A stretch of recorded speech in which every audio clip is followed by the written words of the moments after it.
Hi guys. A long time ago, maybe 2 or 3 years ago, I made a video where I showed you the insert of a brand new Filofax. It was an A5 Aquamolden, as they come from Filofax in the brand new binder. And I told you it was supposed to be a sort of how to set up a new binder. But basically the aim of it, the gist of it, was customize everything.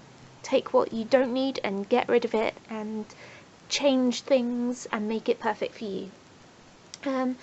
But I feel like I need to actually show you how you can change things.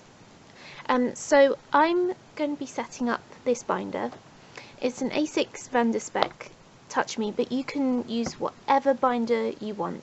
And this is specifically for binders because other planners need to be set up in different ways, because obviously these binders are designed for loose leaf paper. So it's empty, as you can see. You can do this with a Filofax, with a high-end binder like a Gilio or a Vanderspec, or the lowest end, you know, £2 folder from the stationery shop. Whatever you want to do, but the fundamental, really basic principles are the same. So the best thing about these binders is the rings, because you literally can do whatever you want with the binders. Okay, so the most important thing for these binders, regardless of what you use it for, is paper. Seriously, paper is brilliant because you can use whatever you want for whatever purpose you want. The possibilities are endless, and that's the point. You can use this for an address book, for a lists book, for a notebook, for an information book, for a planner, diary, journal, whatever, but it all depends on paper. I mean, there are very few uses for a binder like this that do not involve paper, and the only one that I can think of that you might never use paper for is just using one of these as a card holder. I've seen a lot of wallet videos where they've used a small binder like a mini or a pocket as a wallet, and they have a lot of card holders. I haven't got any here to show you, but they're literally just holders for cards.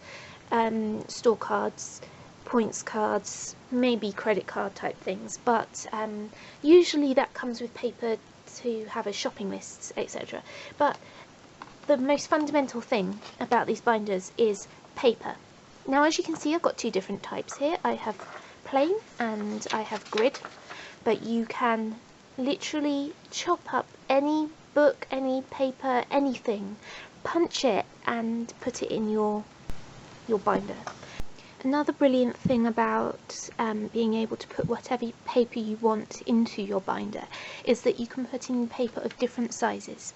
You can put in paper that's smaller than the standard size, as long as you punch it, and you can put in paper that is bigger than the standard size. So this is an A5 piece of paper, folded in half, punched, and you can put it in an A6 binder.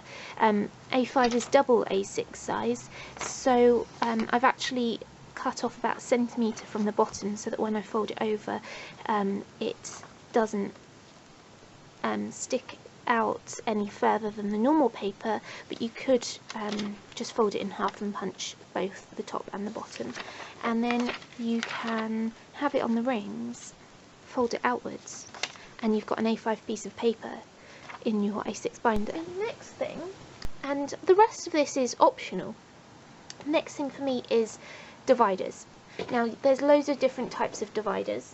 There's ready-made ones, there's homemade ones, there's ones that you make from lots of different things. So here is a simple divider, just to show you that you can make them yourself. All you need is some card, punched and add a tab. This is just simple, actually quite thin cardstock. But you can make really pretty ones. I don't have any scrapbook dividers here to show you, but here's some scrapbook paper, and if you aren't familiar with this, this is used for scrapbooking, which is a way of making your own sort of decorative memory keepers, photo albums, souvenir book type things. And it's a type of heavyweight cardstock which is decorated either on one side or on both sides, and literally you just cut it up into the right size. So for example, with this one, I would lay something that's the same size or measure carefully, cut around it, and you've got your own divider. You can cut a tab out of it as well and punch it, and there's a divider. I usually make mine from postcards for the A6 because it's the perfect size. Postcards are roughly 4 inches by 6 inches. Here's a few. I've done a video on all my postcards. I collect them when I go on trips, especially to museums, because museum gift shops have amazing postcards. Here are 2 from the Museum of London, and this is one from the Pitt Rivers Museum. And I have loads and loads and loads. I have them from gift shops and just travelling and stuff. There's one that has got a big strip of washi tape over it, but it's similar to the TARDIS sign, or at least it's the same as a old police box sign. I don't know exactly what the TARDIS sign says, but that's the idea of it. So I used them as dividers in my planner. And oh, just a little note.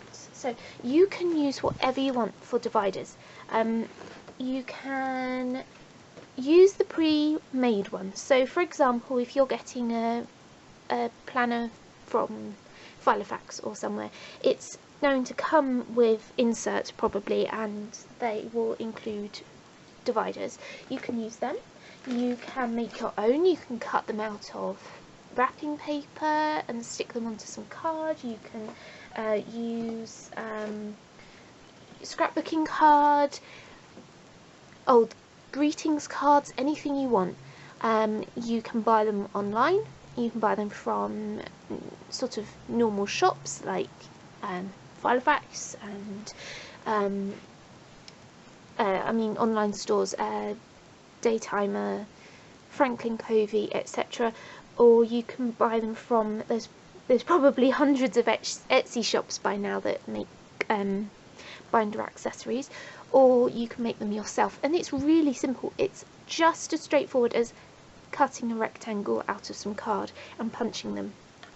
I punch both sides of mine because I can either choose to have the printed side on the inside of my sections or on the outside of my sections, and I've done an explanation for why I do that in a previous video. I think it's in my dividers video, postcards as dividers, which I will post a link to below. Now obviously these dividers don't have tabs, and you can make your own, but I like these sort of tabs.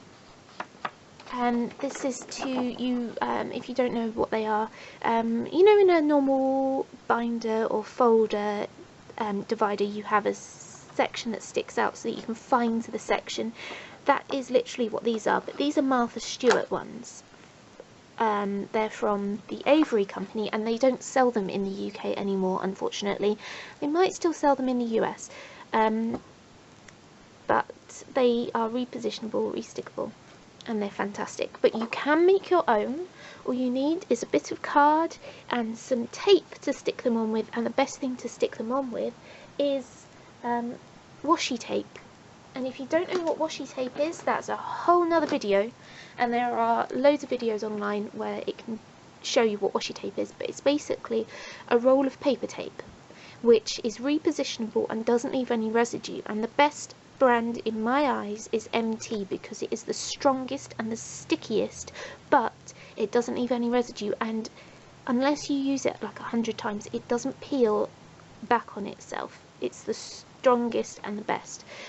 So I make when I'm running out of these Martha Stewart ones because I can't buy any more, I'm going to be making my own, which is literally a piece of card with the corners rounded, which you can do just yourself with the scissors. You can do it in any colour you want, any design you want. Put washi tape around them to make them pretty, write on them and stick them on with washi tape. Then the other part about setting up a planner is sections. So I've talked to you about dividers, I've talked to you about the different purposes, for example notebook and lists and things. Of course you are able to make the sections as you want them. You can make any sections you want, and I haven't finished setting up this binder, so I'm going to go away, finish setting up and come back and tell you about the sections that I've made and about how you can customize them to your own needs. Okay, so I've nearly finished setting it up, and the reason why I say nearly is because these planners evolve over time. You are able to constantly add things to them, move things, take things away. So I know that over the next few days I'm definitely going to be adding things to this, so I'm not going to say that it's absolutely 100% finished, but I am happy with it at the moment. So we were talking about sections.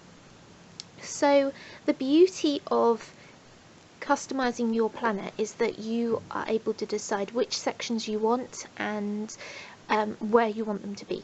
So when you buy, I know definitely for Filofaxes, when they send you the divider set, often they've got pre-printed on the tabs on the dividers sort of divider section names.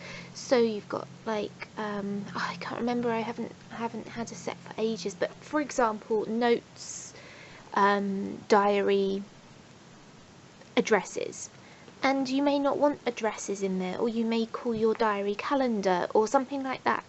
You don't have to stick to those, so you can, like I said earlier about making your own dividers, you can also make your own tabs, make your own sections, decide what you need, what you don't need. So I'm just going to show you what I've got here. Now you can probably see the tabs down the side there. These are the Martha Stewart smaller divided tabs. I haven't labelled them because I will be reusing them in the future, and I know what each section is. So they're sort of colour coded. I know what they mean, so I don't need them to be labelled. The first one is notes. So that's just random notes. The second one is diary. The third one is my organisation section, so it's lists and things like that. And the fourth one is reference, and I need to add in my reference pages, and I need to make some more organisation lists, and that's part of me finishing setting it up. But just make whatever sections you need. You can have as many as you want or as few as you want. You don't even have to have dividers, and you don't have to have tabs. If you know where to find the relevant parts of your sections, you don't need dividers or tabs, but they definitely help me.